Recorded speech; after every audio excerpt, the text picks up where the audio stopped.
அன்பார்ந்த தோழர்களே, பாட்டாளி வர்க்கத்தின் மாபெரும் தலைவரும் எஸ்யூசி கட்சியுடைய ஸ்தாபகரும் பொதுச் செயலாளருமான தோழர் சித்தார்த் கோசமுடைய நினைவு தினம் இன்று 49வது நினைவு தினம் முடிந்து 50 ஆரம்பிக்கின்ற தினமாகும். இந்த நாளை இந்திய நாடு முழுவதும்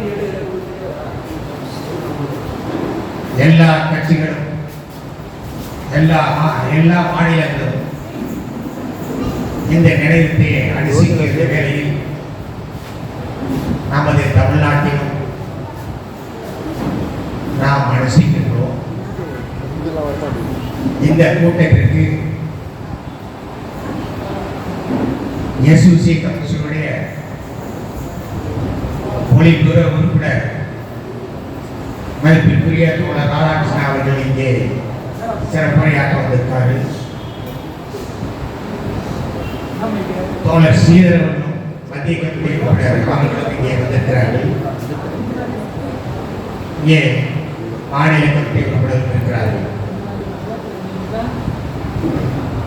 தோழர் இங்கே வந்திருக்க அனைவருக்கும் எனது புரட்சிகரமான வணக்கத்தை தெரிவித்துக் கொள்கிறேன். நான் நீண்ட நேரம் இன்றைக்கு நான் பேசவில்லை. ஒரு 15-20 நிமிடம் நான் பேசிவிட்டு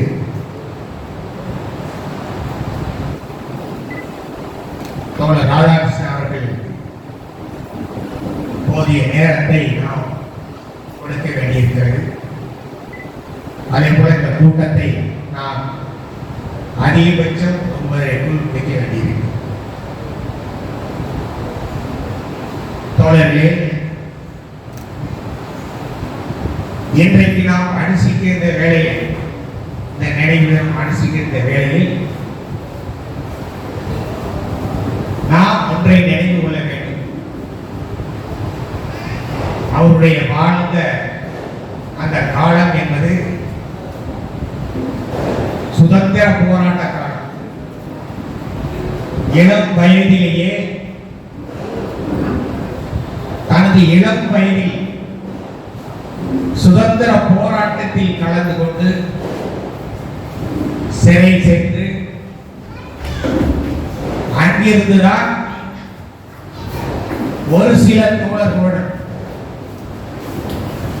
கட்சியை ஆரம்பித்தார். அதிலே பல இடர்பாடுகள் இருந்தன.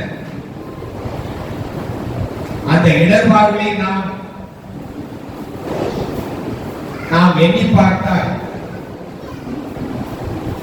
மிக கடினமான இடர்பாடுகள் தான். எந்த ஒரு ஆதாரமும் இன்றி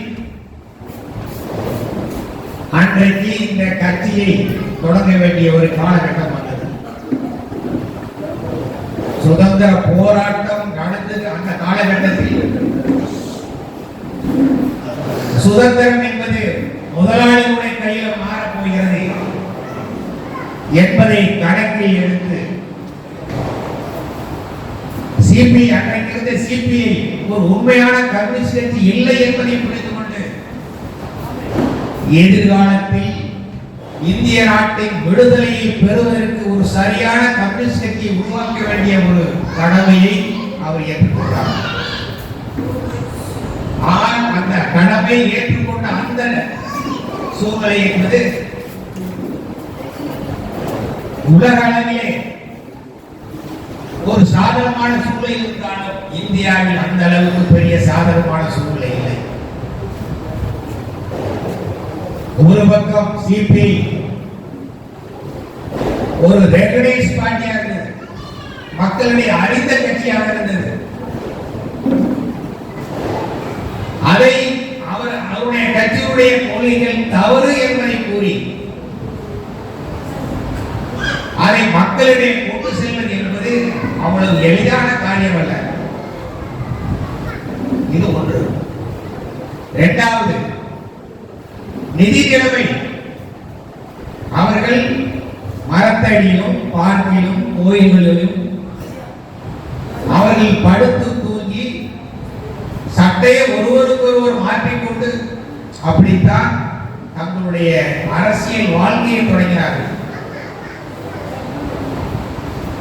அந்த அரசியல் வாழ்க்கை மிகவும் கடினமான வாழ்க்கை தான்.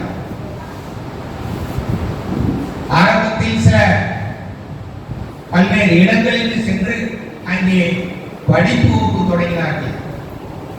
தொழிற்சாலை பகுதிக்கு சென்றார்கள். அப்படி போய்தான் கொஞ்சம் கொஞ்சமாக அந்த கட்சியை வளர்ந்தார்கள். அப்படி கட்சி வளரக்கூடிய போக்கிலே மேற்கு வங்கத்தில் 24 பர்கானா மாவட்டம் அங்குதான் அங்கே கட்சியை வளர்க்க ஆரம்பித்தார்கள்.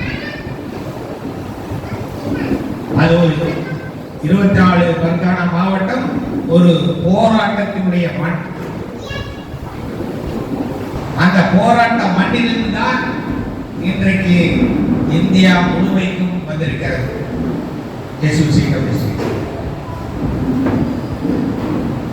ஆனால் அதை கடந்து வந்த காலம்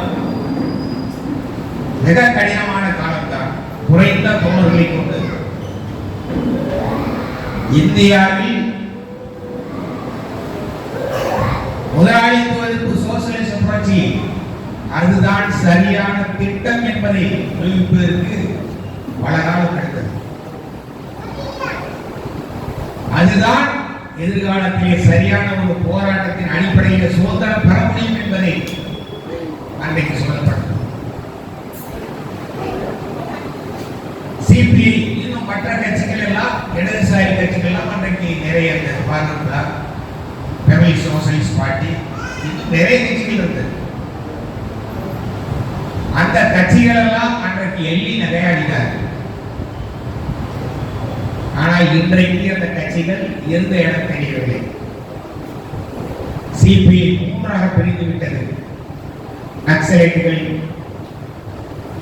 பல பிரிவுகளாக பிரிந்து போய்விட்டது. சுக்குநூறாக போயிடுச்சு. ஆனால் இன்றைக்கு இந்தியாவில் சிபிஎம்க்கு அடுத்தாக நாம் தான் இன்றைக்கு வளர்ந்து கொண்டிருக்கிறோம் என்பதை இன்றைக்கு நாம் உழைத்துக் கொண்டிருக்கிறோம். மக்களிடையே அந்த அளவுக்கு நாம் கடுமையாக உழைத்துக் கொண்டிருக்கிறோம். அப்படி உழைத்துக் கொண்டிருக்கிற இந்த சூழ்நிலையில் இன்றைக்கும் நமக்கு கடுமையான சூழ்நிலை இருக்கத்தான் செய்கிறது. அன்றைக்கு சோவியத் நாடு இருந்தது. ஒரு கம்யூனிஸ்ட் வீச்சு உலகம் முழுக்க ஒரு நல்ல பெயர் இருந்தது. அந்த நல்ல பெயரை வைத்துக் கொண்டு நாம் இதையெல்லாம் செய்வதற்கான ஒரு நல்ல ஒரு சூழ்நிலையில் இருந்தது. ஆனால் இன்றைக்கு அந்த சோவியத் நாடு இன்றைக்கு இல்லை. சோசியலிச முகாம் என்பது இல்லை. மக்களிடையே அந்த அளவுக்கு இன்னைக்கு கம்யூனிஸ்ட் மேல் அந்த அளவுக்கு அன்றைக்கு இருந்த நிலைமை இன்றைக்கு இல்லை. ஆனால் மக்கள் இன்றைக்கும் சரி, இன்றைக்கு முதலாளித்துவ கட்சிகள் எல்லாம் மிக மோசமான ஒரு சூழ்நிலையிலே இருக்கின்றன. முதலாளித்துவ நெருக்கடி அந்த அதனுடைய பிரதிநிதி கட்சிகள் மூலமாக பிரதிபலிக்கின்றன. அதை நாம் கண்கூடாக பார்த்துக் கொண்டிருக்கிறோம். ஆரம்பத்திலே சுதந்திர போராட்ட காலத்தில் இருந்து இன்றைக்கு வரை அந்த முதலாளித்துவ கட்சிகள் அவரிடமே இருந்த மனித நேயம் குறைந்து இன்றைக்கு பாசிசம் என்ற ஒரு கொள்கைக்கு வந்திருக்கிறது. மிக மோசமான ஒரு சூழ்நிலைக்கு இன்றைக்கு வந்திருக்கிறார்கள். மக்களுடைய அதிருப்திகள் அதிகமாக போராட்டங்கள் அதிகமாக இன்றைக்கு அவர்களால் அந்த போராட்டத்தை தாக்கு பிடிக்க முடியாமல் அடக்குமுறைகளை அவிழ்த்து விட்டிருக்கிறார்கள். அந்த அடக்குமுறை தான் இன்றைக்கு நாம் கண்கூடாக பார்த்துக் கொண்டிருக்கிறோம். ஒரு காலத்தில் நாம் ஜனநாயக போராட்டங்களுக்காக போலீஸ் ஸ்டேஷன் போய் நாம் எழுதி கொடுத்து வந்து விட்டால் போதும், எங்களுக்கு முடிஞ்சா பாதுகாப்பு கொடுக்கிறது. ஆனால் இன்றைக்கு பார்த்தோமானால் அனுமதி இல்லாமல், பர்மிஷன் இல்லாமல் நீங்கள் எந்த ஒரு போராட்டத்தை நடத்தக்கூடாது என்று கடுமையான கட்டுப்பாடுகளை குறிப்பாக தமிழ்நாட்டிலே நாம் பார்க்க முடிகிறது. 5 நாட்களுக்கு முன்பாக நாம் கொடுக்க வேண்டும், அதுவும் அவர்கள் கொடுப்பார்கள் என்ற நம்பிக்கையும் கிடையாது. அப்படிப்பட்ட நிலைமை தான் நாம் பார்த்துக் கொண்டிருக்கிறோம். அப்படி என்றால் நாம் இன்றைக்கு இந்த ஜனநாயகத்தை நசுக்கக்கூடிய இந்த கட்சிகள் அகில இந்திய அளவில் பிஜேபி பாஜக கட்சியானது அதுவும் கடுமையான சட்டங்களை ஏற்றுக்கொண்டது. ஆனால் தமிழ்நாட்டில் மாதிரி இந்த அளவுக்கு அடக்குமுறை உள்ள கட்சிகள் இல்லை. அந்த அளவுக்கு காவல்துறைக்கு அதிகமான ஒரு அதிகாரத்தை கொடுத்திருக்கிறார்கள். அந்த அதிகாரம் தான் இன்றைக்கு கடுமையான கட்டுப்பாடுகள் இருக்கிறது. அதற்கு எதிராக மக்களை நாம் ஜனநாயக போராட்டங்களை வலுப்படுத்துவதன் மூலம்தான் கொஞ்சம் கொஞ்சமாக நாம் உரிமைகளை பெற முடியும் என்ற நிலைதான் இன்றைக்கு உருவாகியிருக்கிறது. தோழர் சித்தார்த் போஸ் அவர்கள் ஆரம்பத்திலும் சரி மக்களுடைய போராட்டங்களை எடுப்பதன் மூலமாக ஒவ்வொரு மனிதன் மூலமாகத்தான் அந்த கட்சி வளர்ந்தது. அதே போல ஒவ்வொரு மாநிலத்திலும், குறிப்பாக நமது மாநிலத்திலும் இப்படி வாய்மொழி மூலமாக பேப்பர்ஸை விற்பதன் மூலமாக அல்லது பிரச்சாரத்தின் மூலமாக நாம் இதை செய்து கொண்டிருக்கிறோம். அப்படிப்பட்ட ஒரு நிலையை நாம் இன்றைக்கு நாம் பார்த்திருக்கிறோம்.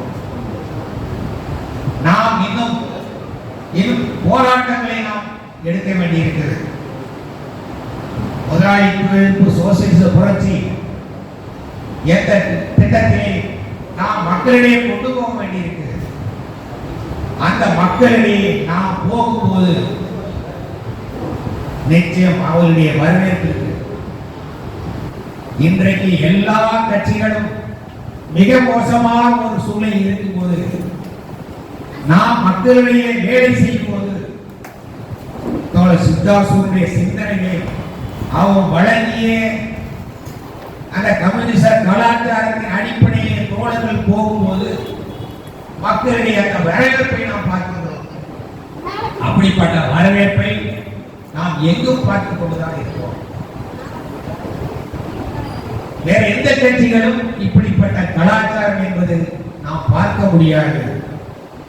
அப்படிப்பட்ட அந்த கலாச்சாரத்தை நாம் ஒவ்வொரு தோழர் கையுண்டு மக்களிடையே சென்று வருவதனுடைய விளைவாக இன்றைக்கு தமிழ்நாடுகளிலே பல்வேறு இடங்களிலே நாம் போராட்டத்தை எடுக்க முடிகிறது.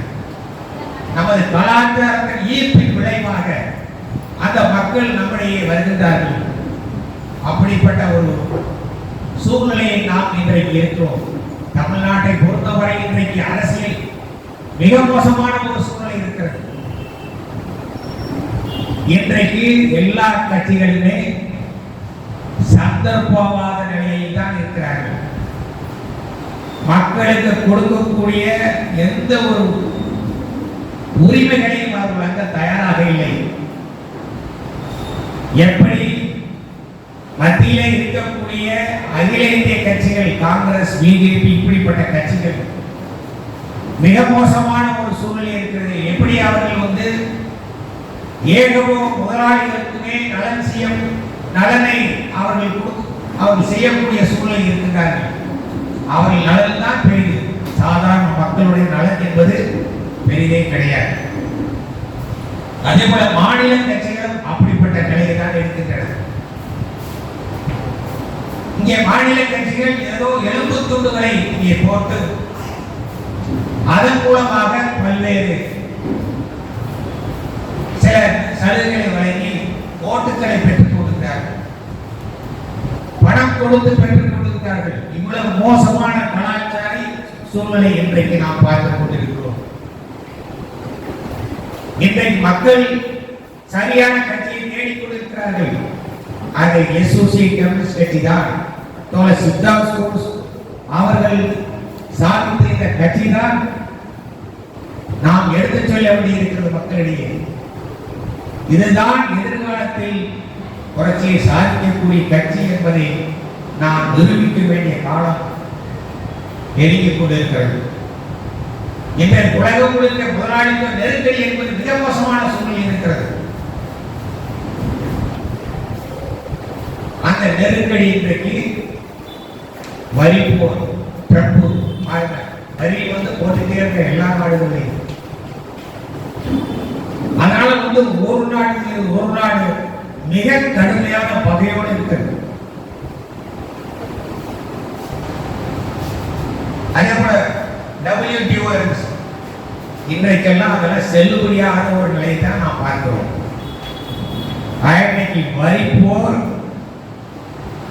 நிலைமையை மோசமாக்கி கொண்டு வருகிறது. ஒரு நாட்டின் மீது ஒரு நாள் போர் தொடுக்கக்கூடிய ஒரு சூழலை தான் வருகின்றது. அந்த சூழ்நிலை எதிர்காலத்தில் இன்னும் முற்றி மிக மோசமான சூழ்நிலைக்கு தள்ளும். இந்த சூழ்நிலையில் நாம் மக்களை தயாரித்து அவர்களை புரட்சிக்கு அவர்களை தயாரிப்புகளில் நாம் ஈடுபடுத்த வேண்டியிருக்கிறது. அதற்கு முன்பாக நாம் ஜனநாயக போராட்டங்களை நாம் எடுக்க வேண்டியிருக்கிறது. தோழர் சித்தார்த் கோஸ் அவர்கள் புரட்சிக்கு முன்பாக இடைப்பட்ட காலத்தில் ஜனநாயக புரட்சியை, அதாவது ஜனநாயகத்தினுடைய அந்த போராட்டங்களை நாம் மக்களிடையே எடுத்துச் செல்ல வேண்டியிருக்கிறது. ஒவ்வொரு பகுதி மக்களுடைய அல்லது மாநில மக்களுடைய பல்வேறு பிரச்சனைகளை நாம் எடுத்து அந்த போராட்டத்தின் மூலமாக நாம் ஒரு எல்லையை எட்ட முடியும். புரட்சிக்கான ஒரு எல்லையை எட்ட முடியும். அந்த போராட்டத்தை எடுக்கக்கூடிய அந்த போக்கில் வெறும் போராட்டம் மட்டுமல்ல, நம்முடைய தோழர் சித்தார்த் கோஸ் கூறிய அந்த கம்யூனிச கலாச்சாரம், அந்த கம்யூனிஸ்ட் வாழ்க்கை முறை, அதுதான் உயர்ந்த உன்னதமான தத்துவமாகும். அப்படிப்பட்ட தத்துவத்தை நாம் வாழ்க்கையை கடைபிடித்து அதை நாம் மக்களிடையே கொண்டு செல்ல வேண்டியது. அந்த போராட்டத்தை கூட சொல்ல வேண்டியிருக்கிறது. அந்த போராட்டத்தின் மூலமாகத்தான் நாம் அந்த மக்களை பயிற்றுவிக்க முடியும். என்னை நானே ஒவ்வொரு தோழரும் தங்களை பயிற்றுவிக்க முடியும். அதைதான் சித்தார்த் கோஸ் சொல்லிக் கொண்டிருக்கிறார். அப்படிப்பட்ட வாழ்க்கை முறை நாம் செல்லும் போது எதிர்காலத்தில் நாம் மக்களை ஈர்க்க முடியும், புரட்சியை நடத்த முடியும். அதற்கான ஒரு உறுதிமொழி நாளாகத்தான் இன்றைக்கு நாம் இந்த நினைவு நாளை அனுஷ்டித்துக் கொண்டிருக்கிறோம். இது ஒரு சடங்காக இல்லாமல் இதை ஒரு உறுதியேற்பு நாளாக, நேற்றைக்கு எப்படி இருந்தோமோ அதில் இல்லாமல் நாளைக்கு நாம் எப்படி இருக்க போகிறோம், என்ன உறுதிமொழி எடுக்க போகிறோம் என்ற ஒரு உறுதிமொழியை நாம் எடுக்க வேண்டியிருக்கிறது. அப்படி எடுக்கும் போது மட்டுமே எதிர்காலத்தில் நாம் முன்னோக்கி செல்ல முடியும். அதற்கான ஒரு உறுதியேற்பு நாளாக இன்றைக்கு அதை நாம் செய்ய வேண்டியிருக்கிறது. அப்படி ஒவ்வொரு தோழரும் அதை இந்த உறுதியேற்பு நாளாக எடுத்துக்கொண்டு எதிர்காலத்தில் நாம் முதலாளித்துவ சோசியலிச புரட்சி